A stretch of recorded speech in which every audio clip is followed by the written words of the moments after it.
السلام عليكم ورحمة الله وبركاته. إن الحمد لله نستعينه ونستغفره ونؤمن به ونتوكل عليه ونعوذ به من شرور أنفسنا ومن سيئات أعمالنا. من يهده الله فلا مضل له ومن يضلله فلا هادي له. أشهد أن لا إله إلا الله وحده لا شريك له وأشهد أن محمدا عبده ورسوله.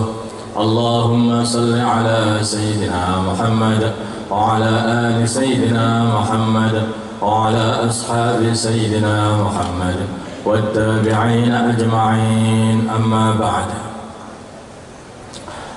Hadirin yang dimuliakan Allah SWT, para santri semuanya, alhamdulillah Allah Subhanahu wa ta'ala dengan kemurahannya, dengan rahmatnya telah mendatangkan tuan-tuan semuanya kembali untuk mempelajari ilmu warisan baginda Nabi Muhammad SAW ke sini. Bukan hanya santri-santri saja yang datang, tetapi wali-wali santrinya juga ikut datang ke sini. Dulu Imam Bukhari radhiyallahu ta'ala an juga belajar dan diantar juga imamat ibunya. Jadi kalau wali-wali santri ngantar anaknya untuk belajar, ya itu tidak salah juga. Orang-orang soleh juga berbuat seperti itu. Biar paham bahwa sesungguhnya bila mana anak ini kita gunakan untuk urusan agama, maka tidak ada ruginya. Karena kalau anak jadi anak yang soleh, paham mengenai agama, maka selagi anak masih mengamalkan agama, orang tuanya yang mengirimnya untuk belajar agama pun akan mendapat pahala dari Allah SWT tanpa mengurangi pahalanya anak-anak yang sedang mengamalkan agama. Bukan hanya itu saja, kalaupun orang tua ini sudah mati pun, kalau anak masih mengamalkan agama, masih jadi orang yang soleh, punya akhlak yang baik, hadirin, maka orang tua pun masih dikasih pahala terus sama Gusti Allah. Nah, santri-santri yang sedang belajar ini juga sudah dipikirkan juga. Nanti kalau punya anak juga dipondokkan juga. Masih muda pikir anak. Dan orang-orang sekarang itu anak-anak muda sama mikir kawin masalahnya itu. Kalau mikir kawin itu harus mikir anak juga kan. Karena tujuan daripada pernikahan itu adalah anak. Hadirin yang dimuliakan Allah Subhanahu wa ta'ala,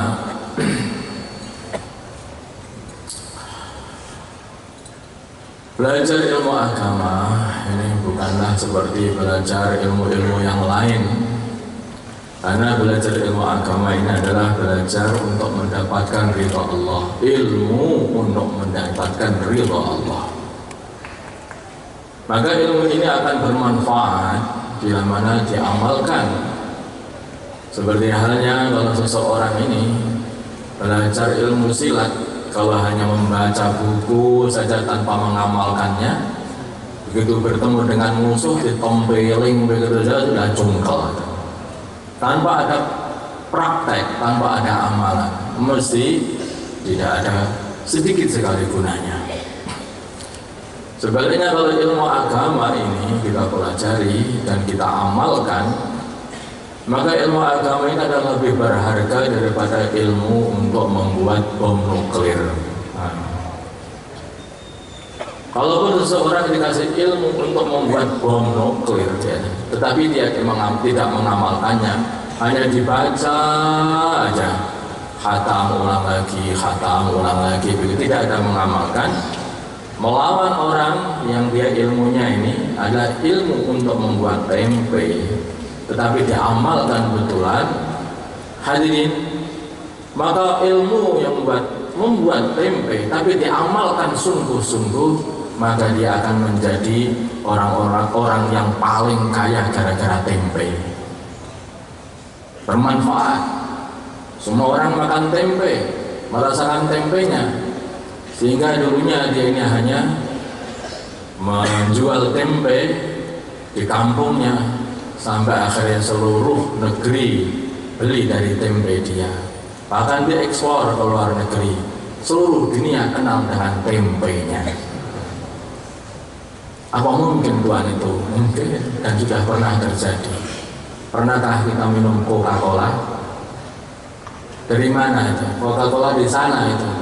Jauh sekali negeri Coca-Cola itu. Di Atlanta ya kalau nggak salah Coca-Cola itu. Dari sana itu. Hadirin, itu hanya ilmu untuk membuat minuman. Hanya ilmu membuat minuman.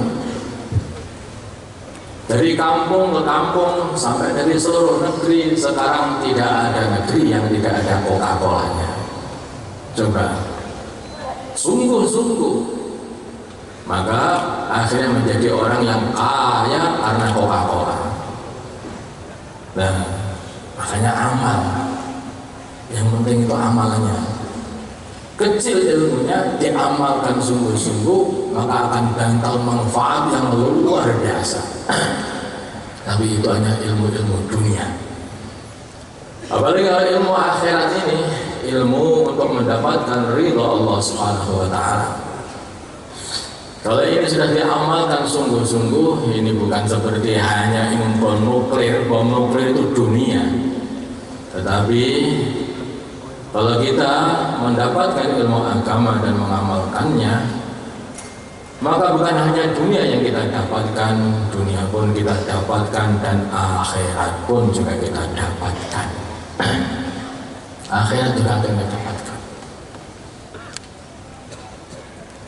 Baginda Nabi kita Muhammad Sallallahu Alaihi Wasallam, ketika beliau mendakwahkan agama pertama kali di Mekah, maka beliau mengatakan, ayyuhan nas qulu la ilaha illallah tuflihu.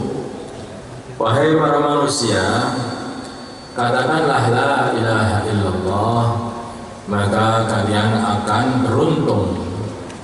Hanya mengatakan begitu, ya, hanya mengatakan begitu beruntung. Tidak ada Tuhan yang berhak disembah kecuali hanyalah Allah. Tidak ada yang ditaati, yang berhak ditaati kecuali Allah. Tidak ada yang dituju untuk menyelesaikan hajat-hajat kita kecuali hanyalah Allah. Tidak ada yang dicintai dengan hak kecuali hanyalah Allah Subhanahu wa Ta'ala. Beruntung. Artinya beruntung itu apa? Untung itu artinya tidak rugi. Di dunia dia tidak rugi, di akhirat pun juga tidak rugi. Bahkan baginda Nabi juga mengatakan, katakanlah wahai para manusia la ilaha illallah, maka kalian akan dapat menyatukan seluruh kabilah-kabilah Arab. Yang pada waktu itu kabilah-kabilah Arab ini sedang bertengkar. Jadi bersatu, mahabbah, saling cinta mencintai. Kabilah Arab semua akan bersatu semuanya, berkumpul semuanya, karena la ilaha illallah. Tetapi orang-orang Mekah pada waktu itu belum paham. Dikasih ilmu yang hebat, dia itu tidak paham. Mereka tidak paham bahwa ilmu ini adalah ilmu yang sangat-sangat tinggi. La ilaha illallah ini sangat-sangat tinggi. Ilmu la ilaha illallah. Orang-orang tak paham. Ini lebih berharga daripada emas. Ini lebih berharga daripada berlian. Bahkan emas-emas, berlian-berlian pun akan berkumpul semuanya kepada ahlul la ilaha illallah Muhammadur Rasulullah. Mereka tetap tidak paham. Akhirnya justru baginda Nabi ketika terus menerus pengen memuliakan orang Mekah, katakan ini biar kamu mulia, katakan ini biar kamu menang, katakan ini La ilaha illallah, biar kalian bersatu, saling satu sama lain, saling mahabbah, bisa menyatukan umat. Tetap tidak paham. Ngomong apa tak tulisannya? Nah, jadi tidak paham. Bahkan baginda Nabi kita Muhammad Sallallahu Alaihi Wasallam diusir dari Mekah. Akhirnya baginda Nabi ke Madinah menawarkan amalan ini kepada ahlu Madinah, disambut oleh ahli Madinah dengan sukacita. Begitu baginda Nabi kita Muhammad Sallallahu Alaihi Wasallam datang ke Madinah, maka beliau ini disambut dengan tadi Tala'al badru alaina min thaniyatil wada' wajaba syukru alaina ma da'a lillahi da'. Hadirin yang dimuliakan, orang Madinah ini senangnya didatangi baginda Nabi. Karena apa senangnya orang Madinah? Senangnya karena didatangi seorang Nabi yang mendakwahkan agama. Mendakwahkan agama. Maka orang-orang Madinah mengatakan bahwa wajib syukru alaina ma da'a lillahi ta'ala. Wajib syukur atas kami selagi masih ada orang yang mendakwahkan agama. Itu bagian Nabi Muhammad SAW. Nabi dijuluki dengan da'i, seorang pendakwah agama. Maka tulisannya tadi yang disampaikan tadi, Sita syarraftal Madinah, marhaban ya khairada. Engkau datang wahai da'i, engkau datang wahai baginda Nabi Muhammad SAW ke Madinah ini untuk memuliakan Madinah. Artinya untuk memuliakan ahli Madinah. Marhaban ya khairada, baginda Nabi Muhammad SAW. Jadi di mana tempat di situ didakwahkan agama, di mana tempat disampaikan agama, maka di situ tempat akan dimuliakan oleh Allah. Jadi Madinah ini dulu namanya Yasrib, tempat yang penuh dengan penyakit dulu. Banyak sakit orang-orang di sana. Tetapi begitu datang baginda Nabi dan orang-orang Islam mendakwahkan agama, menyampaikan agama, mengajarkan agama, berubah tempat itu menjadi tempat yang mulia. Madinah Al-Munawwarah. Karena wujudnya baginda Nabi Muhammad SAW yang ditemani dengan sahabat-sahabatnya, rubah wajah Madinah, rubah. Maka hadirin yang dimuliakan Allah Subhanahu wa taala, dalam satu hadis dikatakan bahwa khairul quruni qarni, tsumma alladziina yalunahum, tsumma alladziina yalunahum. Hakikatnya kebaikan Madinah itu ada dari orang yang menempati Madinah. Dan hakikatnya kebaikan suatu kurun atau suatu abad adalah orang yang hidup pada abad itu. Sebaik-baik abad adalah abad baginda Nabi Muhammad SAW, jelas. Karena di situ ada baginda Nabi dan ada murid-murid baginda Nabi yang terkenal sangat-sangat taat kepada baginda Nabi Muhammad SAW. Berbeda dengan murid-muridnya Nabi Musa, berbeda dengan murid-muridnya Nabi Isa. Maka suatu kali baginda Nabi kita Muhammad SAW, beliau mengumpulkan sahabat-sahabatnya dan beliau berkata kepada sahabat-sahabatnya, wahai sahabat-sahabatku, janganlah kalian seperti sahabat-sahabatnya Nabi Musa AS.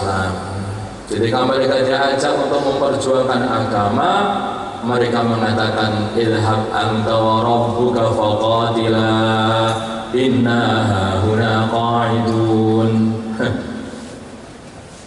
Ya Allah, kasihan Nabi Musa. Nabi Musa ini banyak disakiti hatinya oleh teman-temannya. Teman-temannya diajak berjuang, dia berjuang sendiri sana atau sama Gusti Allah. Aku tak tunggu saja, tak tonton saja di sini. Nanti kalau sudah menang, saya tak ikut katanya. Maka hadirin yang dimuliakan Allah Subhanahu wa taala, bagaimana sakit hatinya Nabi Musa alaihissalam. Mereka telah diselamatkan dari Firaun, musuh-musuhnya dihancurkan, mereka dibimbing, dikenalkan kepada Allah Subhanahu wa taala. Tapi ketika diajak berjuang, idhab anta wa rabbuka faqatila inna hahuna qa'id. Pergilah kamu wahai Musa bersama Gusti Allah sana berperang, berjuang sendiri berdua anak. Nanti kalau sudah menang, aku tak ikut. Aku tak duduk di sini saja nonton kalian berdua berjuang. Maka hadirin yang dimuliakan Allah Subhanahu wa taala, Nabi bercerita ini kepada sahabat-sahabatnya. Maka Nabi susah juga dengan keadaan apa yang telah diterima oleh Nabi Musa alaihissalam. Dan juga baginda Nabi kita Muhammad SAW mengatakan, janganlah wahai sahabat-sahabatku, kalian seperti sahabat-sahabatnya Nabi Isa alaihissalam, yang mana ketika diajak berjuang malah mereka itu banyak alasan. Aku ini bisa bahasanya orang sana, di sana gini, karena tafakutnya nggak cukup, ya ada kewek, saya nggak jelas omongannya itu pokoknya. Maka hadirin yang dimuliakan Allah Subhanahu wa taala, sampai akhirnya mereka ini dikasih biar nggak punya alasan, dikasih oleh Allah ilmu belum begitu saja bisa bahasanya tempat-tempat yang mereka akan datangi. Maka langsung sahabat-sahabat baginda Nabi ketika ditarik seperti ini berdiri seketika, ya Rasulullah, perintahlah kami kemana saja, ke negeri mana saja, negeri jauh, negeri jiran, dalam negeri, luar negeri, 4 bulan hadirin ini kalau kita Nabi kan, pokoknya hantarlah kami kemana saja, kami siap. Itu adalah sahabat-sahabat baginda Nabi Muhammad sallallahu alaihi wasallam tanpa pandang bulu. Maka berbeda hasilnya, sangat-sangat berbeda hasilnya. Karena sahabat-sahabat baginda Nabi sifatnya seperti itu, maka agama menyebar ke seluruh dunia. Hadirin, kemarin saya itu berziarah ke Bukhara sana, ke tempatnya madrasahnya Imam Bukhari. Di sana banyak wali-wali Allah, masya Allah, banyak sekali.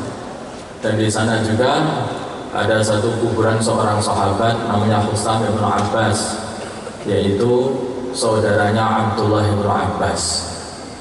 Dulu ketika baginda Nabi kita Muhammad SAW wafat dan dimasukkan di dalam kubur, maka yang memasukkan adalah Sayyidina Ali, Husam bin Abbas, dan Abdullah bin Abbas. Masukkan di dalam, ingat saya. Begitu dimasukkan di dalam, maka mereka berdua sudah keluar, tinggal satu saja. Akhirnya orang yang bersama baginda Nabi Muhammad SAW di dunia adalah Husam bin Abbas, dan itu jadi kebanggaan beliau. Maka beliau kemana? Nah, pergi. Beliau telah pergi ke daerah sana, ke Bukhara sana, ke Uzbekistan, untuk mendakwahkan agama, untuk mendakwahkan agama. Hadirin, sampai beliau wafat di sana syahid demi untuk mendakwahkan agama. Alim, dakwahkan agama. Maka hadirin yang dimuliakan Allah SWT, itulah sahabat baginda Nabi. Tidak peduli nggak ngerti bahasanya, tidak peduli jauh ataupun dekat, mereka terus mendakwahkan agama. Di antara mereka ada yang datang ke negeri Cina sana, yaitu Abu Waqqas, sudah sampai ke negeri Cina. Katanya juga ada yang sampai ke Aceh juga. Katanya 2 orang sahabat juga sampai di Aceh sana. Ke seluruh negeri-negeri di seluruh dunia, hampir semuanya telah didatangi oleh para sahabat-sahabat baginda Nabi Muhammad SAW. Kalau tidak, bagaimana kita bisa kenal Islam? Maka selagi kita ini melihat ada orang mendakwahkan agama, maka cintailah mereka. Mereka itu adalah orang-orang yang mengikuti sunnahnya para sahabat radhiyallahu anhum, mendakwakan agama ke seluruh dunia. Kalaupun kita tidak bisa keluar untuk mengikuti mereka, maka hendaknya kita dukung mereka ini dengan sebaik-baiknya, insyaallah ya. Hadirin yang dimuliakan, memang dalam umat ini mesti ada beberapa orang, satu taifah, satu golongan yang belajar agama. Maksudnya belajar agama ini supaya juga menyampaikan agama kepada orang kampungnya. Memang belajar agama maksudnya adalah menyampaikan agama kepada orang kampungnya, dakwah lagi artinya juga. Maka hadirin yang dimuliakan, umat Islam di dunia ini menyatu dalam satu pemikiran, yaitu mendakwahkan agama. Maka hadirin, sudah selesai seluruh urusan di seluruh dunia ini, habis semuanya. Apa itu yang mungkin? Apakah tidak ada perkara? Apakah itu perkara mustahil bagi Allah? Itu perkara mungkin, bagaimana merubah perkara mungkin itu perkara mustahil. Ada yang mengatakan ini sudah takdir Allah, umat ini harus berpecah katanya. Ya, sudah takdir Allah juga, umat ini ada yang kafir dan ada yang Islam, ada yang soleh, ada yang munafik, ada yang fasik ya. Ada yang ikhlas, ada yang munafik. Kita tidak mengamalkan takdirnya Allah, tetapi kita mengamalkan perintah Allah. Kita bukan mengamalkan kehendak Allah. Kehendak Allah, fariqun fil jannah wa fariqun fis sa'ir. Di neraka Allah Subhanahu wa taala, itu takdir Allah, itu kehendak Allah. Tapi yang kita amalkan adalah perintah Allah, harus dipahami. Nah, sebagian orang itu mereka mengatakan kita amalkan kehendak Allah. Loh, amalkan kehendak Allah, bagaimana amalkan kehendak Allah? Bukan amalkan perintah Allah. Nah, kalau orang yang mengatakan bahwa kehendak Allah itu hanyalah kepada perintah-perintah Allah itu yang dikehendaki, itu adalah mazhabnya orang Mu'tazilah katanya. Itu imannya Abu Bakar itu adalah kehendak Allah. Kafirnya Abu Jahal itu juga kehendak Allah. Mau mengamalkan yang mana? Yang kafir atau yang iman? Imannya Abu Bakar, iman itu adalah perintah Allah. Kafir itu larangan Allah SWT, tidak boleh kafir. Maka hadirin yang dimuliakan Allah SWT, memang makhluk ini semuanya akan dipisah oleh Allah. Sebagian akan dijadikan kafir, sebagian akan dijadikan iman, sebagian akan dijadikan fasik, sebagian akan dijadikan sebagai orang soleh, sebagian dijadikan orang munafik, sebagian akan dijadikan sebagai orang yang ikhlas. Maka akan dibuat seperti itu. Allah membuat surga dan neraka, dan Allah akan memenuhinya semuanya. Allah akan buat itu semuanya. Maka hadirin, ini perkara ini harus dipahami juga. Ini harus dipahami. Kemudian hadirin yang dimuliakan Allah Subhanahu wa taala, masalah ilmu agama tadi, bagaimana kita bisa mendapatkan ilmu agama sehingga ilmu agama ini bisa kita amalkan dengan sungguh-sungguh. Hadirin, dimulai dari cara kita mendapatkan ilmu agama. Karena dikatakan man asyraqat bidayatuhu asyraqat nihayatuh. Barang siapa memang permulaannya itu sudah benar, mencorong betul, hadirin, maka akhirnya dia juga akan jadi orang yang istimewa. Awalnya istimewa, jadinya istimewa. Awalnya buruk, jadinya buruk, kayak pondasi awal itu. Kalau rumah ini pondasinya sudah istimewa, bagus, maka yang atas maka jadikan baik. Tapi kalau pondasinya itu sudah lembek, maka dibangun sebaik apapun akan rontok rumah itu, ambles. Makanya awal permulaan mulai belajar ini harus betul-betul dijaga betul masalahnya. Nah, hadirin yang dimuliakan, kalau kita belajar dari cara belajarnya Nabi Musa AS, maka kita bisa ambil pelajaran dari situ. Pertama kali, bagaimana semangat Nabi Musa mengenai mencari ilmu. Seorang mencari ilmu harus mempunyai tolak yang tinggi. Tidak ada tolak tinggi, tidak akan mendapatkan ilmu. Maka Imam Syafi'i katakan bahwa di antara syaratnya orang mendapatkan ilmu adalah dzaka'un wa hirsun. Dzaka' dan hirs.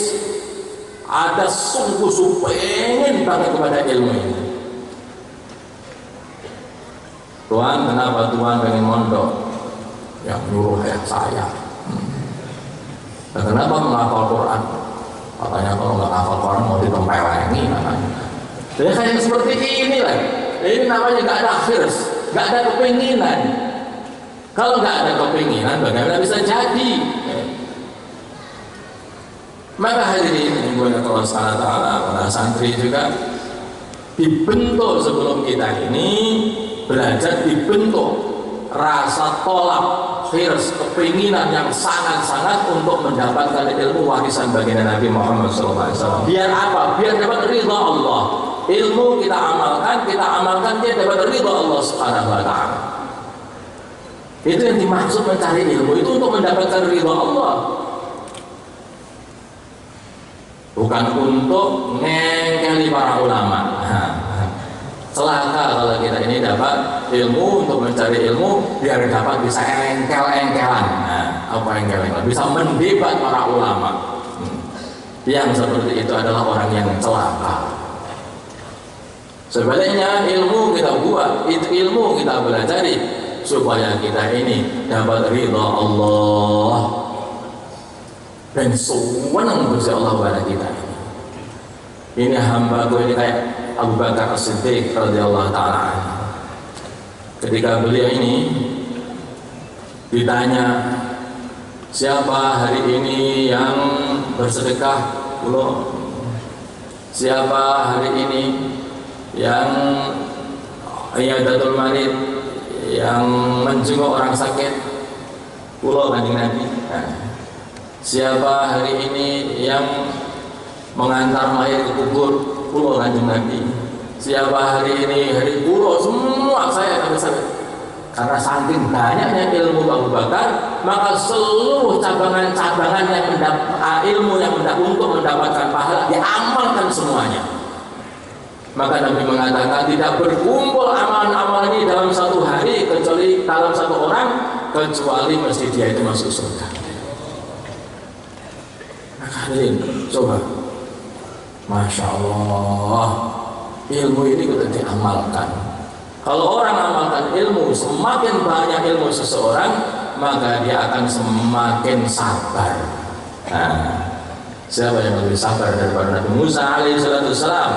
Karena ilmunya tinggi. Ketika Nabi Musa, beliau ini lagi khutbah, maka ditanya oleh seseorang, wahai Nabi Musa, adakah orang yang lebih alim daripada engkau? Maka Nabi mengatakan, setahuku tidak ada. Setahuku tidak ada. Maka Allah Subhanahu wa Ta'ala kasih wahyu kepada Nabi Musa, ada seseorang yang punya ilmu yang kamu belum tahu, katanya. Semangat Nabi Musa. Oh iya, langsung akan aku cari orang itu. Aku pengen berguru untuk mencari ilmu dia, untuk mendapatkan ilmu dia. Semangat. Ini seorang nabi, seorang rasul. Maksud salah satu nabi ulul azmi minar rusul, orang yang sangat-sangat mulia dan dimuliakan oleh Allah Subhanahu wa Ta'ala. Yang dia ini umatnya begitu banyak sampai baginda Nabi kita Muhammad SAW ketika diperlihatkan umatnya Nabi Musa, maka beliau mengatakan, ini kok banyak sekali ini. Apakah ini umatku wahai Jibril? Bukan, belum lagi. Masih ada lagi yang lain. Yang lain ternyata lebih banyak lagi, yaitu umat baginda Nabi Muhammad SAW. Walaupun begitu, beliau sudah dari Nabi, dari Rasul, ketika mendengar ada seorang yang punya ilmu yang tidak dikasihkan kepada Nabi Musa, maka Nabi Musa langsung semangat, siap, berangkat, tak cari itu ilmu di mana orangnya. Orangnya pun tempatnya juga nggak tahu, tempatnya di mana pun dia nggak ngerti. Dicari saja, pokoknya aku akan cari orang ini, walaupun harus kutempuh perjalanan 80 tahun.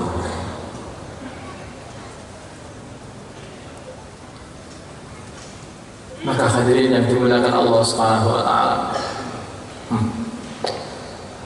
tolong semangat. Yang kedua yaitu adab. Ketika Nabi Musa alaihissalam bertemu dengan guru yang dicari tadi, maka beliau mendapati orang itu sedang berselimut meringkel begitu saja di batu. Maka Nabi Musa alaihissalam, orang itu kalau melihat seorang gurunya itu jangan dilihat dari penampilannya. Itu siapa ini meringkel di batu, kere ini mau jadi guru? Enggak. Tapi dilihat dari apa? Dari kesolehannya. Dilihat dari kesolehannya. Maka begitu Nabi Musa melihat orang seperti itu tawadhu, maka Nabi Musa berkata dengan penuh sopan, hal attabi'uka ala an tu'allimani mimma 'ullimta rusyda. Masyaallah. Tuan, bolehkah kamu saya Tuan ikut Tuan supaya engkau ajari ilmu Tuan yang telah diberikan oleh Allah kepada Tuan? Bolehkah ikut Tuan? Itu pelajar zaman dulu. Dan itu seorang nabi, seorang rasul. Itu kalau ngomong seperti itu. Hari ini saya sudah daftar. Pendaftarnya berapa ya kira-kira bayarnya? La haula wala quwwata illa billah. Alangkah berbedanya pelajar zaman dulu dengan pelajar zaman sekarang. Zaman dulu kalau mau belajar Tuan, bolehkah saya ikut Tuan untuk belajar ilmu Tuan? Ini pelajar zaman dulu. Dan guru-guru zaman dulu itu juga jual mahal juga. Memangnya Tuan. Memangnya Tuan. Hadirin yang dimuliakan Allah Subhanahu wa taala. Berat ini. Gak bisa, kuat kamu. Itu kiai zaman dulu begitu juga. Kalau ada santri yang mau mondok, diperberat itu. Mau apa? Berat, mondok itu berat. Gak kuat kamu. Sampai akhirnya gak terima aku. Saya lagi, saya kuat. Alah aku kuat makanya kuat. Coba saya kuat. Sampai kalau udah tangan betul, ya udah dicoba nanti. Nanti kalau gak kuat pulang loh ya. Sekarang butuh pulang aja. Malah wahai nak jangan pulang, di sini saja. Orang dulu pulang. Gak kuat dan pulang. Sehingga yang belajar itu betul-betul orang yang bersemangat, punya hirs yang tinggi untuk mendapatkan ilmu ini. Ini bukan ilmu murahan. Ini mahal ilmu ini. Maka hadirin yang dimuliakan Allah Subhanahu wa taala, Nabi Musa pun ketika mau belajar, padahal Nabi Musa itu penuh dengan ilmu, hatinya penuh dengan ilmu. Awalnya sebenarnya salam. Ini salam, saya belum tak ceritakan. Jadi sebenarnya awalnya salam, assalamualaikum. Nah, ada sopan santun juga. Maka Nabi Khadir kaget, loh, kok ada salam di sini? Siapa kamu? Saya Musa. Pulau Musa. Musa Bani Israel. Enggak. Masya Allah. Enten apa dengan kompriki. Jadi salah tingkatan derajat itu sebetulnya itu derajatnya Nabi Musa itu masih tinggi sangat di bawah, di atasnya Nabi Khadir. Tapi kalau Nabi Khadir ini mempunyai satu ilmu yang belum dipunyai Nabi Musa, maka Nabi Musa dengan munduk-munduk pengen mendapatkan ilmu itu dengan sopan santun. Ada yang lebih tinggi derajatnya dari Nabi Khadir.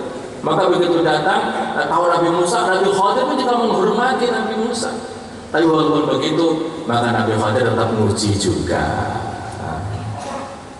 Qala innaka lan tastati'a ma'iya sabra wa kaifa tasbiru 'ala ma lam tuhit bihi khubra. Masyaallah. Jenengan mungkin boten sabar Nabi Musa. Kados pundi jenengan sabar, engkau sabar. Wong ilmu ini engkau belum dikasih kabar sebelumnya kok. Nabi Musa semangat begitu kan, tambah qala satajiduni insyaallah sabiran wa la a'si laka amra. Insyaallah kalau sabar, kalau sabar itu apa? Kalau sabar itu betah, sebenarnya betah, panas betah, dimarahi gurunya juga betah, makanan yang nggak pada enak juga betah, nggak boleh keluar dari pondok juga betah, digiring nanti dan segera habis ini nanti kalian akan digiring ke pondok semuanya, nggak boleh lagi di kampung lagi juga betah, nggak boleh lagi di kampung, harus masuk ke pondok. Nggak ada imtihan, nggak ikut imtihan 4, hati-hati nanti nggak naik kelas. Loh tenang ini, guyon-guyon kebetulan ini. Wali santrinya biar tahu ini. Kan dan cepat dikirim sama bapaknya nanti kalau terus sudah, nah ini bapaknya masih di kampung, ya nggak apa-apa, anaknya di pondok, bapaknya di kampung, nah bapaknya nanti jenguk ke pondok, kasih makanan diantar ke pondok, biar pondok penuh makanan, yang banyak makanan di kontrakan aja, pondoknya kurang makan malah ya. Jajan-jajan semua antar ke pondok, anaknya segera diantar ke pondok, ini biar insyaallah ya. Maka hadirin yang dimuliakan Allah Subhanahu wa taala, apa kau sabar, engkau akan dapati diriku wahai Nabi Khadir sebagai orang yang sabar. Tambah lagi sana, wala a'si laka amro, aku tidak akan mendurhakai perintahmu. Dua ini kamu pertama kali semangat, yang kedua kali yaitu adab, yang ketiga kali yaitu sabar, yang keempat kali adalah tidak akan membangkang, siap dibimbing, siap diarahkan. Kalau tidak akan mendapatkan ilmu itu. Siap dibimbing dan siap diarahkan. Wala a'si laka amra. Tidak boleh lupa, tidak boleh ingkar, tidak boleh usul. Hadirin yang dimuliakan Allah, makin berat makin bermutu. Ini begitu namanya. Maka hadirin yang dimuliakan Allah Subhanahu wa taala, begitu Nabi Musa dan Nabi Khadir ini mulai berangkat. Ya, ini juga ada perbedaan antara cara belajar orang zaman dulu dengan cara belajar orang zaman sekarang. Sekarang ini kalau duduk yang gonta-ganti gurunya. Jam pertama ganti lagi, jam kedua ganti lagi, muridnya duduk aja. Loh, kenapa nggak ada? Pak keluar, gurunya nggak mau datang loh. Guru dimarahi makanya. Astagfirullahaladzim. Dan dulu itu murid itu nggak datangi guru, bukan guru datangi murid. Ini namanya guru cari murid sekarang ini. Ya, kalau madrasah madrasah apa kok tiba seperti itu, nggak seperti pelajaran Nabi Khadir begitu. Ya buyur semua. Ajak keliling kemana-mana, kalian kemana nanti? Hilang nanti.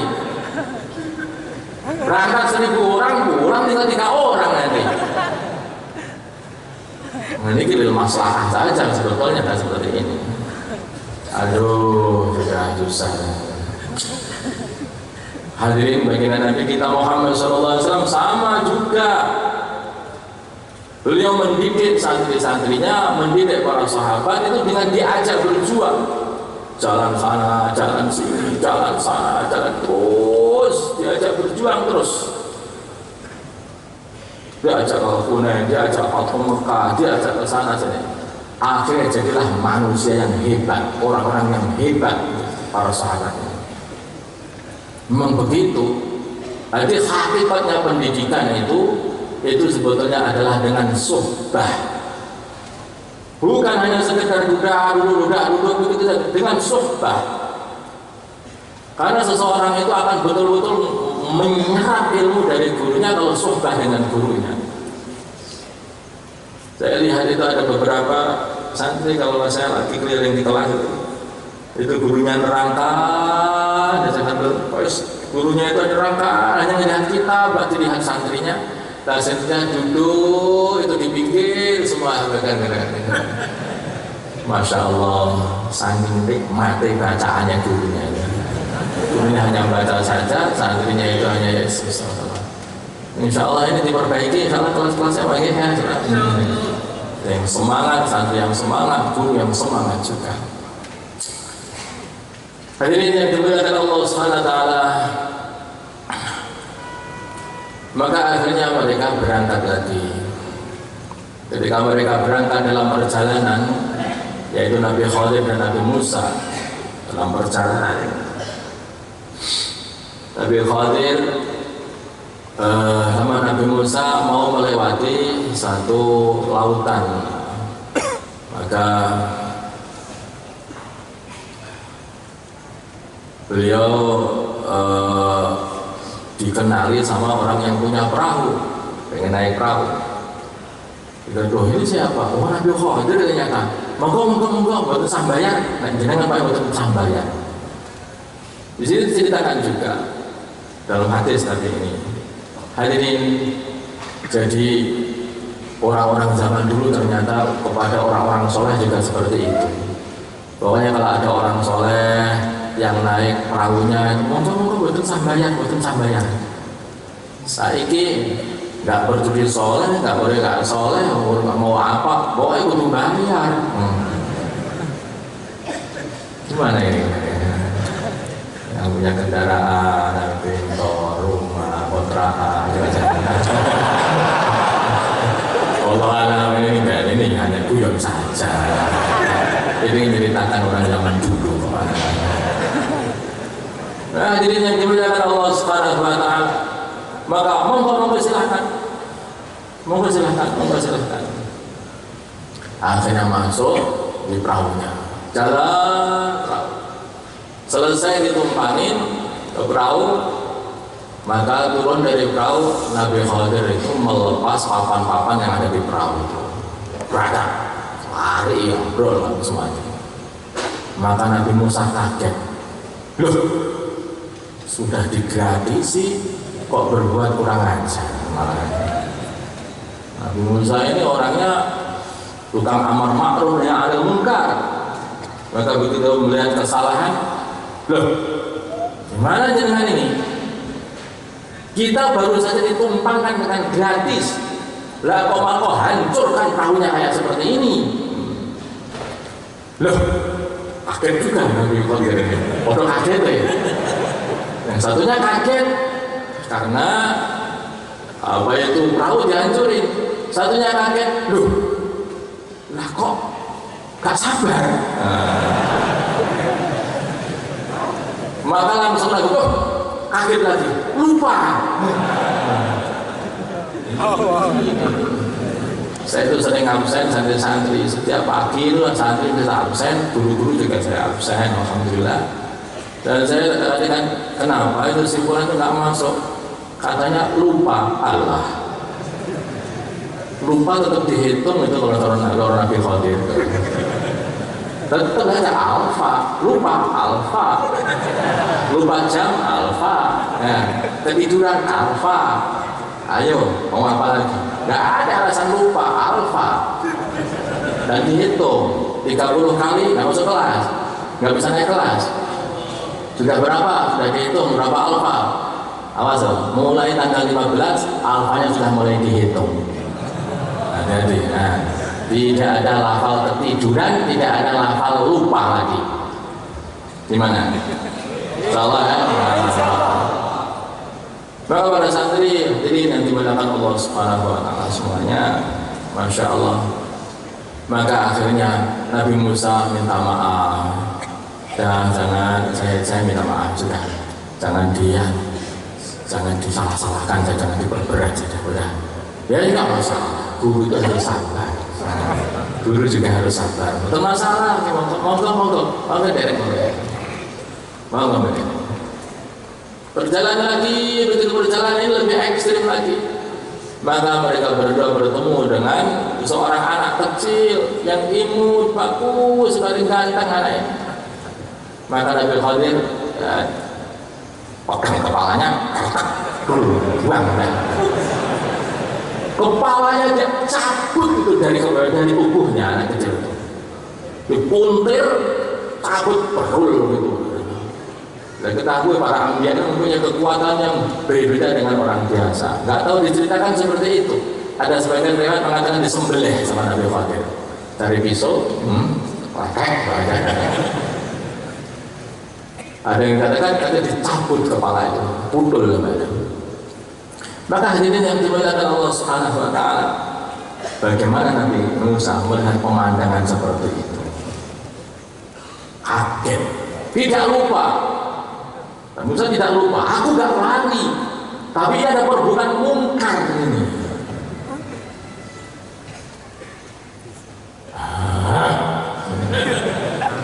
Ahli amar ma'ruf nahi mungkar dia itu.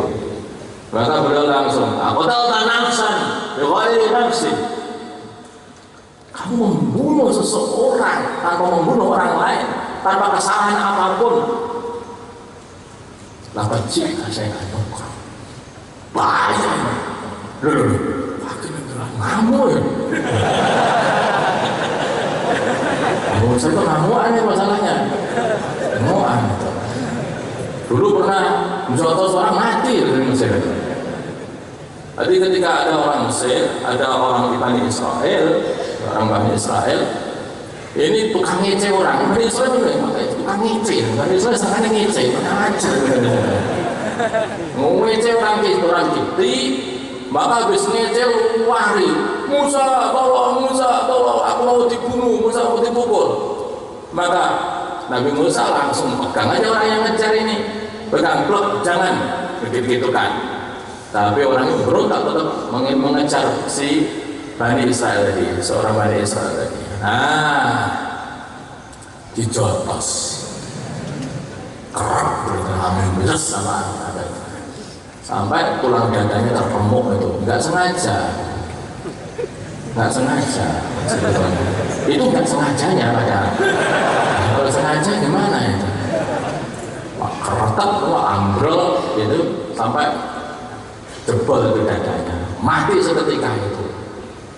Nabi Musa doa, ya Allah, ampunilah aku ya Allah, aku telah berbuat zalim ya Allah. Nggak sengaja padahal waktu itu. Wakazahu Musa farada alaih. Wakas itu adalah meninju dengan menggenggamkan jari-jari itu. Itu wakas lama-lama. Itu sebetulnya mulakamah tinju-tinju yang di Nabi Musa aja sebetulnya. Ilmu silat, ilmunya Nabi Musa. Maka hadirin yang dimuliakan Allah Subhanahu wa taala.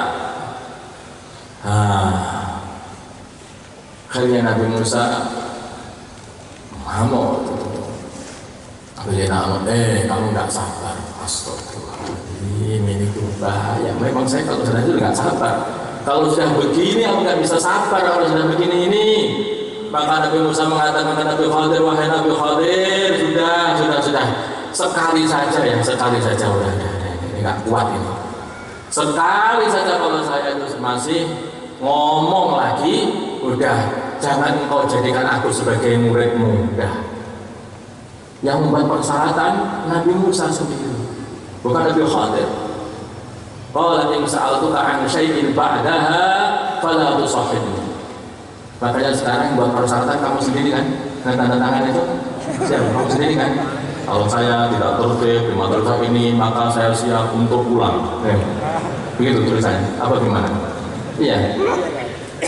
Makanya itu kayak Nabi Musa berarti.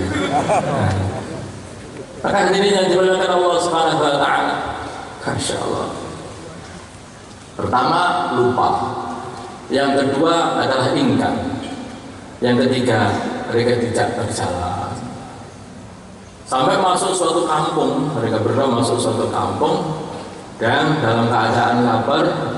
Mereka berdua ini, Nabi Musa dan Nabi Khadir ini minta supaya diterima sebagai tamu di kampung itu.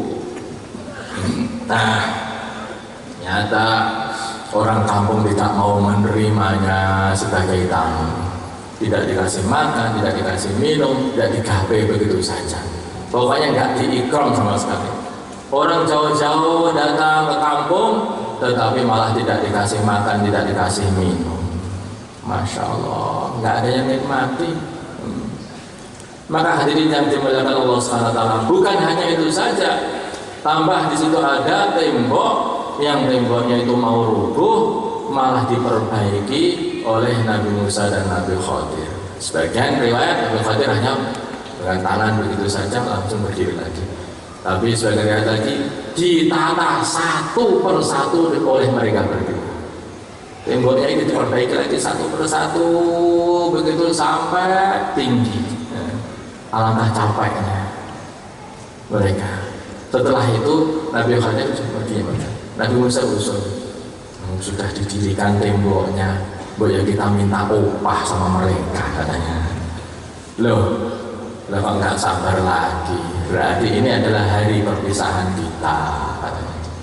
Maka hadirin yang dimuliakan Allah SWT, inilah jadi lupa, ingkar ataupun usul itu pun tidak diperbolehkan di dalam mencari ilmu ini. Dalam mencari ilmu ini. Ini saya cerita Nabi Musa, nggak tahu gimana kalian. Maka hadirin yang dimuliakan Allah Subhanahu wa Ta'ala, kalau seorang itu ketika belajar itu betul-betul manut taat kepada gurunya, nah, tidak usah usul. Pak, saya usul apa? HP itu kan penting toh. Seumpama santri-santri diperbolehkan bawa HP kan alangkah baiknya, alangkah baiknya. Hadirin yang dimuliakan, kalau usul akhirnya tengah pulang malahnya. Jadi jangan usul. Ini semuanya sudah dimusyawarahkan habis-habisan demi kemaslahatan semua santri. Santri tidak boleh bawa HP, santri tidak boleh menyewa motor, santri tidak boleh bawa motor, santri tidak boleh keluar dari pondok, tidak boleh nginap di penginapan orang kampung, atau tidak boleh santri, saya bilang ya. Maka itu semua adalah kode semuanya biar pulang membawa ilmu warisan baginda Nabi kita Muhammad SAW. Biar pulang bisa membawa ilmu baginda Nabi, biar steril betul dari suasana luar. Suasana hanya satu saja, yaitu suasana belajar. Siang belajar, malam belajar, pagi belajar, pagi, siang, malam belajar terus. Selain waktu itu adalah dibuat untuk istirahat. Belajar ilmu, belajar amal, belajar ilmu, belajar amal. Makanya kemarin itu waktu Ramadan, Masya Allah santri-santri senang segera waktu Ramadan, banyak yang membaca Al-Quran satu khataman. Ada yang setiap malam itu satu khataman, 30 juz yang baca. Masya Allah. Tapi kelihatannya masih beberapa orang ya. Nah, satu orang ada ya, ada yang satu orang. Dulu Sayyidina Utsman radhiyallahu ta'ala dalam satu malam itu satu khataman. Dulu Abdullah bin Amr bin As dalam satu malam satu khataman. Bukan hanya Ramadan, semua malamnya dibuat seperti itu. Waktu malamnya dibuat untuk membaca Quran satu khataman dalam sholat, maksud saya. Nah, dalam sholat, dan waktu siangnya juga dibuat untuk berpuasa. Ketika dinikahkan sampai istrinya protes sama mertua. Tuan, anak tuan, putra tuan ini macam bener-bener soleh katanya. Lah kalau begitu, lah bagaimana nggak soleh? Siangnya puasa, akhirnya aku nggak bisa dibuat apa-apa. Dan kalau sudah nanti ke masjid itu selalu asar isya, nggak pernah pulang. Isya pulang itu katanya mau sholat dulu. Setelah sholat amblas sampai subuh. Setelah subuh puasa lagi. Habislah begitu. Maka akhirnya dibawa ke baginda Nabi untuk dikurangi. Ada nggak di antara kita itu terlalu banyak ngamal terus dikurangi, ada nggak? 1.000.000. Adanya kita ini apa? Digas, nggak melaku-melaku. Kita ini digas terus, tapi nggak pernah jalan. Bahkan jalannya mundur saja. Kau tahu jalan mundur? Dia tahu saya. Asalnya di soal awal, ketika saya salah, kau tahu soalnya di belakang itu. Oh, dia mundur dia. Monggo silahkan, dia mundur lagi. Monggo silahkan, dia mundur lagi. Tahu-tahu mundur sekali lagi. Nah, urusan soft sholat itu malah senangnya yang paling belakang. Maka hadirin yang dimuliakan Allah Subhanahu wa taala, kalau orang paham betul, maka mesti dia itu akan berebut untuk mendapatkan soft awal. Mesti akan mendapatkan soft awal. Hadirin yang dimuliakan Allah Subhanahu wa taala,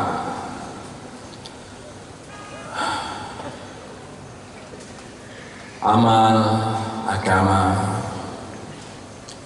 ini tidak bisa kita ini tanpa mengkhususkan diri untuk amal itu sendiri. Dikatakan belajar ilmu agama itu memang satu mujahadah tersendiri, sedangkan amal ilmu agama itu pun juga harus mujahadah tersendiri. Kalau kita melihat, kalau kita pengen tahu, lihatlah apa yang telah dibuat oleh orang-orang soleh sebelum kita. Bagaimana seorang tabi'i Sa'id bin Musayyib, beliau ini adalah orang yang banyak sekali meriwayatkan hadis, menantunya Abu Hurairah.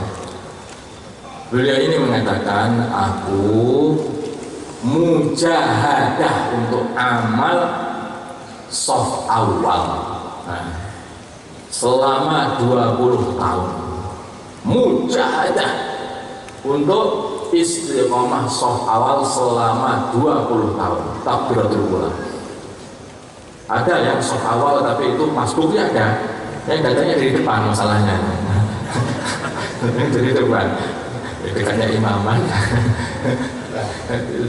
Jadi soft awal takbiratul ula, kata beliau 20 tahun aku mujahadah, dan akhirnya aku mendapatkan kenikmatannya sholat di soft awal takbiratul ula selama 20 tahun, sehingga 40 tahun tidak pernah beliau itu ketinggalan sholat soft awal takbiratul ula. Ya, amal itu mujahadah. Kalau kita tidak pernah mujahadah dalam amal, kita tidak akan mendapatkan kenikmatan dalam amal itu sendiri. Mujahadah.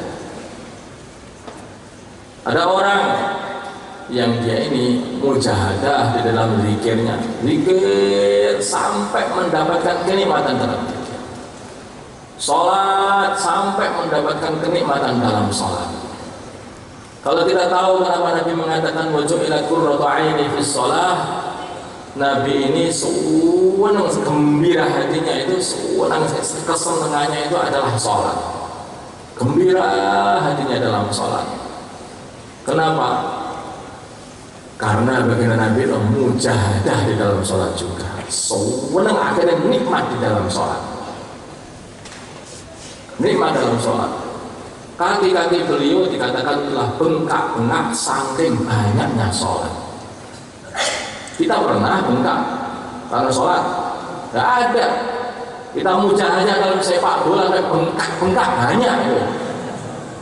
Tetapi kita dalam sholat sampai bengkak-bengkak belum ada. Itulah kenapa kita belum dapat menikmati sholat.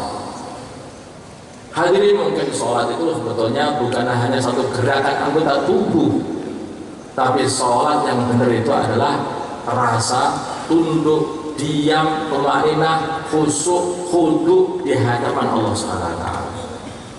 Maka Nabi berkata kepada Bilal, ya, dalam amal ini saya bicara urusan amal, berkata kepada Sayyidina Bilal, ya aqimis sholah ya Bilal, arihna biha. Wahai Bilal, qomatilah wahai Bilal, istirahatkanlah kami dengan sholat. Kok bisa sholat kok istirahat? Sholat itu istirahat. Sholat itu sebetulnya istirahat. tubuh itu akan jadi enak karena tubuh akan berhenti bergerak, otak akan berhenti berputar, hati juga berhenti, hanya satu saja, duduk. Dudukkanlah otakmu di hadapan Allah, dudukkanlah hatimu di hadapan Allah, tundukkanlah seluruh anggota badanmu di hadapan Allah, maka habis sholat mesti seger sekali rasanya. Kenapa seseorang itu habis sholat loro kabeh?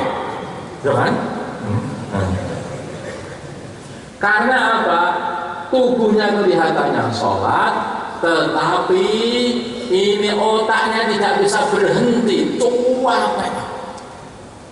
Ada orang diam tapi capek. Siapa itu? Orang menunggu temannya gak datang-datang. Nunggu 5 menit, ya, nunggu 5 menit, dia berkata sama temannya, kenapa gak datang? Loh, kan hanya 5 menit apa? 1 jam, lihat jam. Betul 5 menit. Langsung 1 jam. Sampai betul nunggu itu. Karena otaknya lagi berputar, dia tidak ridho. Dia harus memaksa diri. Padahal begitu diem saja duduk aja, maka dia akan kecapean luar biasa. Nah itulah kondisi sholat kita. Kondisi sholat kita ketika Allahu Akbar, nunggu imam, apa nggak salam-salam lama sekali, berdiri saja nggak rukuk-rukuk, yang capek setengah mati lah kita. Itulah sholat kita. Padahal kalau sholat itu kita benar-benar kita tawajuhkan kepada Allah, kita dudukkan ini, jangan sampai berpikir kecuali hanya memikirkan keagungan Allah. Hati jangan cuma menghadap kepada apapun kecuali hanya menghadap kepada Allah. Seluruh anggota tubuh diikutkan taat kepada Allah SWT, sampai itu dikatakan bahwa urusan meluruskan tangan ini saja, ini katanya ini juga akan menjadikan apa itu tambah konsentrasi di dalam sholat. Di tangannya diluruskan, diletakkan di atas paha. Dari kata para ulama ini penting sekali. Diluruskan atas paha, nah, jangan banyak gerak. Jadi kalau kita ini dalam fikih katakan 3 kali gerak batal, itu urusan fikih, itu sana. Tetapi ini urusan apa itu kekhusyuan sholat. Kalau kita ini banyak gerak, kita ini tidak akan bisa mendapatkan kenikmatan dalam sholat. Bisa mendapatkan sholat. Diam sudah Abdullah bin Umar. Abdullah bin Umar dikatakan kalau beliau sudah sholat, maka beliau itu seperti pohon yang diterpa angin. Angin, kencang pun dia diam saja, tidak pernah bergerak. Sholatnya itu satu persatu rukun dijalankan dengan baik. Kalau orang sholat seperti ini, maka sholat inilah sholat yang mendatangkan nusrahnya Allah. Sholatnya hakikatnya kan doa. Dan kalau di situ orang itu sholat kemudian doa kepada Allah SWT, mesti dikabulkan oleh Allah SWT. Allah lagi menghadap. Kalau kita ini menghadap kepada orang tua kita minta duit kepada orang tua kita, yang sudah menghadap, sudah bertemu, tetapi hati kita berpaling, mata kita berpaling. Pak, ini bagaimana? Sebelah sini. Nah, apa kita dikasih? Kalau kita jadi kasih oleh orang tua kita, maka itu sudah pantasnya. Wong kita tidak menghadap. Kalau kita ini sholat tapi hati tidak menghadap, maka kalau kita tidak dikasih oleh Allah SWT sudah sepantasnya. Tidak pernah menghadap kepada Allah, anggota tubuhnya itu bergerak-gerak, tapi hati tidak pernah menghadap kepada Allah. Maka kalau doa, kalau nggak dikabulkan oleh Allah, jangan salahkan Gusti Allah. Salah sendiri, tidak pernah menghadap kepada Allah. Maka hadirin yang dimuliakan Allah Subhanahu wa taala, perbaiki amal. Amal sudah, kita sudah amal, zakat sudah, puasa sudah, tetapi kita ini belum perbaiki puasa kita, belum perbaiki sholat kita. Sudah, tapi belum perbaiki. Sehingga apa? Kesahan puasa, kesahan sholat kita ini tidak tahu di sisi Allah. Diterima apa enggak sholat kita tidak tahu. Maka hadirin yang dimuliakan Allah Subhanahu wa taala, kalau kita betul-betul menghadap, maka selesai sholat, alhamdulillah. Ada satu pengalaman itu. Ketika saya pergi ke Bukhara itu, orang-orang Bukhara ini ada satu amalan yang saya betul-betul terkesan. Apa? Yaitu setiap kali mereka itu beribadah, mereka itu berdoa kepada Allah. Doanya, ya Allah, terimalah sholatku ya Allah, terimalah sholatku ya Allah, jadikanlah ini simpanan untuk diriku ya Allah nanti di akhirat. Ya Allah, panjang-panjang, intinya Pak, terimalah sholatku ini ya Allah. Setiap kali ibadah, mau makan, mau setelah ini selesai makan, itu doa, ya Allah, Engkau telah kasih makanan kami ya Allah. Ya Allah, kami tidak bisa apa-apa, tapi Engkau telah kasih juga. Kami tidak bisa berkhidmat kepada Engkau, tapi Engkau juga kasih kami juga ya Allah. Selesai makan, masih doa, alhamdulillah segala puji bagi Allah telah memberi makanan kami. Ya Allah, jadikanlah makanan kami yang telah kita makan ini, ya Allah, jadikan satu kekuatan untuk bisa ibadah kepada Engkau ya Allah. Doa aja orang sana itu. Kita ini sebetulnya sudah amal, tapi kayaknya nggak ada ya doa biar amalnya diterima Allah, nggak ada. Kelihatannya belum musim atau belum usum, belum terbiasa. Hadirin yang dimuliakan, apa yang dibuat oleh Nabi Ibrahim alaihissalam ketika bangun masjid, bangun Ka'bah. Rabbana taqabbal minna innaka antas sami'ul alim. Coba. Wa idh yarfa'u Ibrahimul qawa'ida minal baiti wa Ismail rabbana taqabbal minna innaka antas. Bangun Ka'bah sambil doa. Angkat doa, ya Allah, terimalah ya Allah, terimalah masjid ini ya Allah, terimalah masjid ini ya Allah. Doai terus. Yang kita pikirkan itu mungkin jadinya bangunan, tetapi mungkin kurang kita pikirkan yaitu makbulnya bangunan. Yang kita pikirkan yang ini sudah sholat, tapi kita belum memikirkan makbulnya sholat, diterimanya sholat di hadapan Allah. Yang kita pikirkan yang ini sudah menyelesaikan puasa waktu siang, tapi kita tidak memberikan bagaimana puasa tidak diterima oleh Allah SWT. Padahal Nabi mengatakan bahwa barang siapa tidak mau meninggalkan berkata bohong dan meninggalkan perbuatan maksiat, maka Allah tidak hajar kepada puasanya. Coba kalau kita perhatikan seperti ini, maka akhirnya dalam puasa pun kita akan menjadi orang yang benar-benar berubah sikapnya. Yang asalnya kalau berubah menjadi baik, berubah. Kenapa Tuhan? Biasanya engkau ini suka ngobrol-ngobrol dulu, sana sini ada isu-isu nggak kelihatannya. Rasa-rasanya minum enak kalau mau bebekan kopi katanya. Maka hadirin yang dimuliakan Allah Subhanahu Wa Taala, aku sedang puasa. Kalau aku nanti tidak aku jaga lesanku, tidak aku jaga anggota tubuhku, maka tidak aku jaga pikiranku, nanti puasanya nggak diterima oleh Allah. Oh gitu toh. Kalau begitu, aku tak ya terok-terok jenengan. Alangkah baiknya. Karena puasa itu hakikatnya bukan hanya puasa dari makan dan minum dan syahwat, tetapi puasa itu hakikatnya adalah puasa dari seluruh kemaksiatan pula. Biar diterima oleh Allah. Bermutu, akhirnya sholat bermutu, puasa juga bermutu, bahkan sedekah pun juga pengen bermutu, sampai sedekah disembunyi-sembunyikan seperti para sahabat dulu. Tangan kanannya mensedekahkannya, maka tangan kirinya tidak tahu, sampai dikatakan digambarkan seperti itu. Kenapa aku sembunyi-sembunyikan? Biar bersih dan baginda Nabi. Jangan dapat pahala. Dia itu ngomong, aku tahu cara ngomongnya bagian Nabi, dia dapat pahala. Dia bawa tongkat, kenapa bawa tongkat? Aku tahu karena bagian Nabi bawa tongkat, dia dapat pahala. Ketika dia duduk dengan duduk, aku tahu cara duduknya bagian Nabi, dia dapat pahala. Masya Allah. Kalau dia ngobrol dengan sama temannya, aku tahu cara ngobrolnya bagian Nabi, maka dia dapat pahala. Ketika dia bangkit dari duduknya, maka dia juga aku tahu apa itu amalan bagian kita bangkit dari dulu, subhanallahumma kifarul majlis, maka dia dapat pahala. Masya Allah. Coba sampai tidur pun juga aku tahu itu cara tidurnya bagian Nabi, akhirnya tidur pun juga dapat pahala. Bahkan nikah pun juga begitu.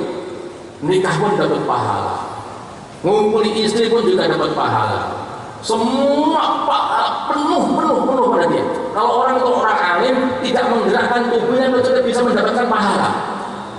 Kita ini bedanya orang alim dan orang awam itu begitu. Jadi kalau orang alim itu gerak coba pahala. Itu sudah diniati belum tadi? Pakai jubah ini kan? Apa niatnya tadi? Kenapa pakai sorban semuanya? Sudah ada niat tadi kan? Disuruh ustaz. Lupa kan? Niatnya sekarang. Ayo. Kalau orang alim itu semuanya, kenapa pakai kopiah putih? Dulu kopiah bagian Nabi putih. Kenapa pakai kopiah melepet seperti itu? Dulu banyak para sahabat-sahabat mereka adalah rupanya melepet. Qalansuah lati'ah, jadi qalansuah yang lazimah, yang mepet kepada kepalanya. Itu qalansuahnya para sahabat dan baginda Nabi kita Muhammad SAW. Maka hadirin yang dibilang semua itu pun karena ittiba baginda Nabi, bukan untuk gaya-gaya ini. Jadi untuk ittiba sunnah. Kalau orang alim mesti begitu. Mulai jalan semuanya, cara jalan, cara bicara semua karena ikut baginda Nabi Muhammad SAW. Sehingga itulah kenapa para ulama nanti ketika mereka ini sudah sampai di akhirat baru mau masuk surga masih disekat. Jangan masuk surga dulu. Nah, kenapa? Kamu syafaati orang-orang yang kamu kehendaki katanya. Hadirin yang dimuliakan Allah, suruh ngajak teman masuk surga. Mestinya ulama yang kayak apa ya itu? Mestinya itu adalah ulama yang suka ajak-ajak juga di dunia. Terus suka ajak-ajak kebaikan juga, ngajari, ayo diajak, ayo tak ajari, ini tak ajak kamu pakai surga, ini tak ajak kamu cara jalannya Nabi, ini tak kasih. Karena sudah ngajari seperti itu, maka mereka surga pun mereka suruh ngajak orang-orang untuk masuk surga. Maka hadirin yang dimuliakan Allah Subhanahu wa taala, ilmu itu adalah untuk amal, bukan ilmu untuk nyombongi orang lain. Ilmu adalah untuk amal, ilmu bukan untuk nyombongi orang lain. Ilmu bukan untuk dibuat untuk apa? Untuk mencari kedudukan. Ilmu bukan dibuat untuk mencari jah. Ilmu bukan dibuat untuk mencari manzilah. Tapi ilmu untuk dibuat untuk mencari ridha Allah. Jangan sekali-kali kita ini mencari ilmu kemudian niatnya adalah untuk mencari jah atau manzilah. Jangan. Nanti akhirnya kita akan celaka sendiri. Sebaliknya agama ini kita buat, atau ilmu ini kita buat hanyalah untuk mencari ridha Allah. Insyaallah ya. Apalagi jangan pula kita mencari ilmu untuk mencari dunia juga.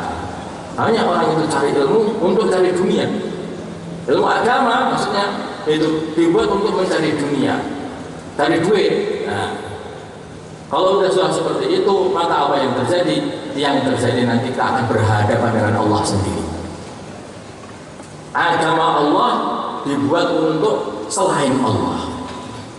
Agama Allah dibuat untuk mendekat kepada Allah, bukan untuk mendekatkan diri kepada selain Allah. Insyaallah ya. Nah ini kenapa kok juga ada prestasi-prestasi itu Pak? Dikasih hadiah pula. Karena kalian itu masih lemah, maka dikasih hadiah biar semangat belajar. Kalau nggak ada hadiah nanti nggak semangat. Gimana? Cocok nggak itu? Enggak, buat saya ikhlas. Tidak usah diambil hadiahnya. Ya ngambil lah, barokah kok. Alhamdulillah. Ya, soal pintar itu ada orang-orang alim itu memang pintar ngomong. Ternyata pintar ngomong, sudah pintar ngomong, saya pintar amal. Insyaallah ya. Semoga Allah Subhanahu wa taala kita semuanya. Semoga Allah Subhanahu wa taala setelah kasih kita ilmu ini, Allah mudahkan untuk amal ilmu. Juga dengan ilmu inilah semoga Allah Subhanahu wa taala jadikan kita ini adalah sebagai pemersatu umat Islam di seluruh dunia. Amin. Semoga Allah jadikan kita sebagai pemersatu umat Islam di seluruh dunia. Amin. Kita sebarkan mahabbah kepada seluruh umat Islam, kita sebarkan kerukunan seluruh umat Islam, siapa saja kita cintai semua umat Islam. Apalagi para ulama, apalagi para dai-dai, maka hendaknya kita cintai dengan sepenuh hati. Insyaallah ya. selagi di dunia ini masih ada para ulama, selagi di dunia ini masih ada orang-orang soleh, selagi di dunia ini masih ada orang yang mendakwahkan agama, Masya Allah, dunia ini masih aman. Dunia ini masih aman dan agama Islam akan terus berkembang. Sebaliknya, kalau dunia ini sudah tidak ada orang alim yang membimbing agama, tidak lagi dai-dai yang mengajak kebaikan-kebaikan, yang beramar ma'ruf nahi 'anil munkar, hadirin, kalau itu kita akan masuk dalam satu ancaman, yaitu la ta'muruna bil ma'ruf wa la tanhauna 'anil munkar aw la yusikanallahu ay yusira 'alaikum 'adaban min 'indihi wa tad'una lahu fala yustajabu lakum. Kamu mau beramar ma'ruf nahi 'anil munkar atau tidak? Kamu mau menyampaikan agama atau tidak? Kamu mau mendakwahkan agama atau tidak? Kalau tidak, maka Allah akan datangkan azab darinya dan kalian akan rengek kepada Allah untuk mengangkat adab itu, dan doa-doa kalian tidak akan diterima lagi oleh Allah. Maka sebagian orang mengatakan bila mana amar ma'ruf nahi 'anil munkar ditinggalkan, maka doa-doa para wali pun tidak akan diterima oleh Allah. Nah, kita doa sebentar, nanti masih teruskan oleh Pak Ben insyaallah ya. اللهم صل على سيدنا محمد وعلى ال سيدنا محمد كما صليت على سيدنا ابراهيم وعلى ال سيدنا ابراهيم وبارك على سيدنا محمد وعلى ال سيدنا محمد وبارك على سيدنا ابراهيم وعلى ال سيدنا ابراهيم في العالمين انك حميد مجيد. اللهم انفعنا بما علمتنا، اللهم انفعنا بما علمتنا وعلمنا ما ينفعنا وزدنا علما. الحمد لله على كل حال، نعوذ بالله من حال اهل النار. اللهم باعد بيننا وبين معاصيك كما باعدت بين المشرق والمغرب. اللهم نقنا من خطيئاتنا كما ينقى الثوب الابيض من الدنس. اللهم اغسلنا من خطيئاتنا بالماء والثلج والبرد انك على كل شيء قدير وبالاجابه جدير. ربنا اغفر لنا ولاخواننا الذين سبقونا بالايمان ولا تجعل في قلوبنا غلا للذين امنوا ربنا انك رؤوف رحيم. ربنا ظلمنا أنفسنا وإن لم تغفر لنا وترحمنا لنكونن من الخاسرين. ربنا لا تؤاخذنا إن نسينا أو أخطأنا. ربنا ولا تحمل علينا إصرا كما حملته على الذين من قبلنا. ربنا ولا تحملنا ما لا طاقة لنا به واعف عنا واغفر لنا وارحمنا أنت مولانا فانصرنا على القوم الكافرين. يا أول الأولين يا آخر الآخرين يا ذا القوة المتين يا راحم المساكين يا أرحم الراحمين. نسألك إيمانا كاملا، نسألك إيمانا كاملا ويقينا صادقا وقلبا خاشعا وعملا متقبلا وخلقا مستقيما وعلما نافعا وذرية طيبة وشفاء من كل داء. اللهم اهدنا لأحسن الأخلاق، اللهم اهدنا لأحسن الأخلاق لا يهدي لأحسنها إلا أنت، واصرف عنا سيئها لا يصرف عنا سيئها إلا أنت. اللهم باعد بيننا وبين معاصيك كما باعد بين المشرق والمغرب. نقنا من خطيئاتنا وينقى الثوب الأرض الدنس. اللهم اغسلنا من خطيئاتنا بالماء والثلج والبرد إنك على كل شيء قدير. اللهم استعملنا واستعمل ذرياتنا لخدمة دينك. اللهم استعملنا واستعمل ذرياتنا لخدمة دينك ولإحياء سنة نبيك محمد صلى الله عليه وسلم بدون محنة ولا بلية بمجرد فضلك العظيم وبشفاعة رسولك الكريم إنك أنت الله البر الرحيم. اللهم اهدنا واهد وراءنا وزعماءنا وعلماءنا وعوام المسلمين أجمعين واجعلنا سلفا لمن اهتدى. اللهم ردنا ورد المسلمين جميعا إلى دينهم ردا جميلا. اللهم اجعل المسلمين متآلفين متناصرين متحابين. اللهم اجعل المسلمين متآلفين متناصرين متحابين. اللهم اجعل المسلمين متآلفين متناصرين متحابين منصورين مقبولين على إحياء دينك القويم واجعلهم يدا واحدة على الكافرين. اللهم سلمنا وسلم المسلمين من مضلات الفتن، سلمنا وإياهم من الفتن والحن والمحن. اللهم أعز الإسلام والمسلمين أذل الشرك والمشركين ودمر أعداء الدين اللهم ارحم أمة سيدنا محمد اللهم اغفر لأمة سيدنا محمد اللهم أصلح أمة سيدنا محمد اللهم ألف بين قلوب أمة سيدنا محمد اللهم انصر أمة سيدنا محمد اللهم ابعث فيهم سلطانا نصيرا اللهم ابعث فينا سلطانا نصيرا اللهم اجعل قريتنا هذه كالمدينة المنورة اللهم اجعل قريتنا هذه كالمدينة المنورة اللهم رجالها كرجال الصحابة نساءها كنساء الصحابة رجالها صالحين نساء صالحات اللهم أدب ساقها كما أدبنا الملح في الماء اللهم أدب ساقها كما أدبنا الملح في الماء اللهم إنا نسألك من خير ما سألك منه عبدك ورسولك ونبيك محمد صلى الله عليه وسلم ونعوذ بك من شر ما استعاذك منه عبدك ورسولك ونبيك محمد صلى الله عليه وسلم ربنا آتنا في الدنيا حسنة وفي الآخرة حسنة وقنا عذاب النار وصلى الله على سيدنا محمد النبي الأمي وعلى آله وصحبه وسلم والحمد لله رب العالمين. Tenang dulu, nanti diteruskan oleh Pak Kiai Obedillah.